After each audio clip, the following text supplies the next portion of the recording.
Olá, hoje eu vou falar para vocês sobre a parte médica de suplementação nutricional no esporte. Então, hoje em dia, qual atleta, todos os atletas usam algum tipo de suplemento, seja ele um atleta profissional ou seja ele um atleta amador, sempre na busca de melhora da performance, né? Então, o que é o ideal? O ideal é você fazer uma avaliação para saber qual que é a hora que você tem que usar o suplemento, o timing. Qual a dose de suplemento que você tem que utilizar e qual o tipo de suplemento ou quais a mistura de suplementos que você deve utilizar para você ter um melhor resultado.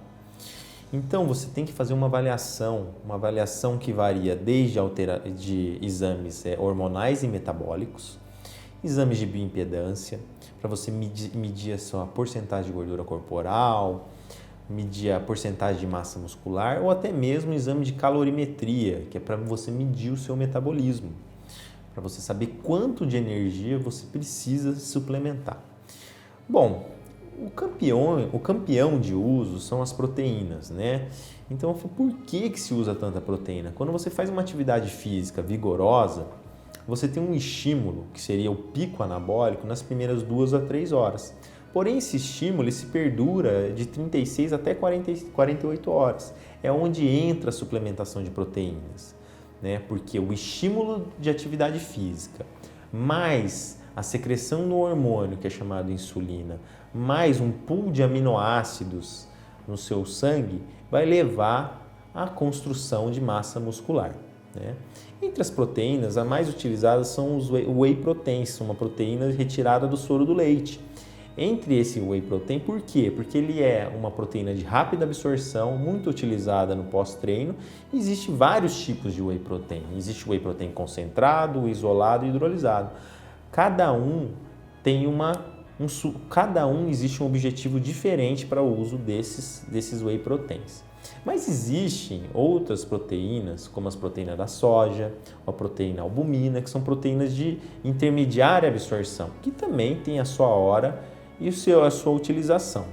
Existe uma proteína chamada caseína. Caseína é uma proteína de lenta absorção, que também é utilizado em determinadas situações, como antes de dormir, para evitar o catabolismo do atleta.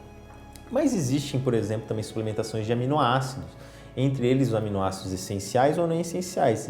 Os essenciais são mais importantes para a construção muscular, com especial importância para o BCAA, que são aminoácidos de cadeia ramificada, que pode melhorar a imunidade, recuperar mais fácil o atleta e aumentar a síntese muscular. A gente sabe que a síntese muscular, com o uso de aminoácidos, pode aumentar em até 150%.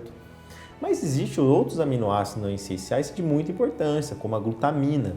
A glutamina é um aminoácido muito importante para nutrir a célula intestinal, melhorando a parte de imunidade, e também o aminoácido mais importante, que tem maior circulação no sangue dos mamíferos.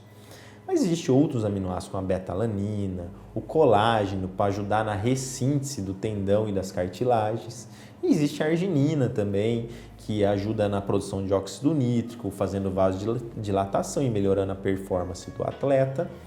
Existem outros tipos de suplementos, como os carboidratos, muito importantes, junto com a proteína e os aminoácidos, para ocorrer a construção muscular.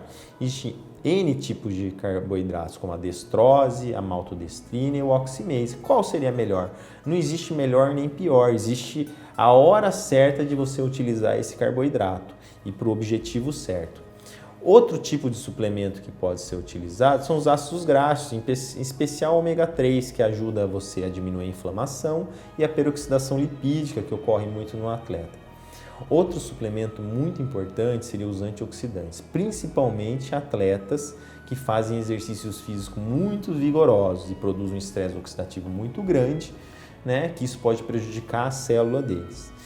Outros campeões de utilização são os termogênicos, né? Então, os termogênicos são aquelas substâncias que ajudam a gerar calor e vai aumentar o seu gasto energético. Para a utilização adequada de termogênico, é ideal que você saiba se você pode usar termogênico. O termogênico é efetivo, porém, você tem que saber se você tem uma indicação ou uma contraindicação desse termogênico. Então, a dica é: suplemente sim, desde que a maneira certa, com a orientação certa e na hora certa. Muito obrigado.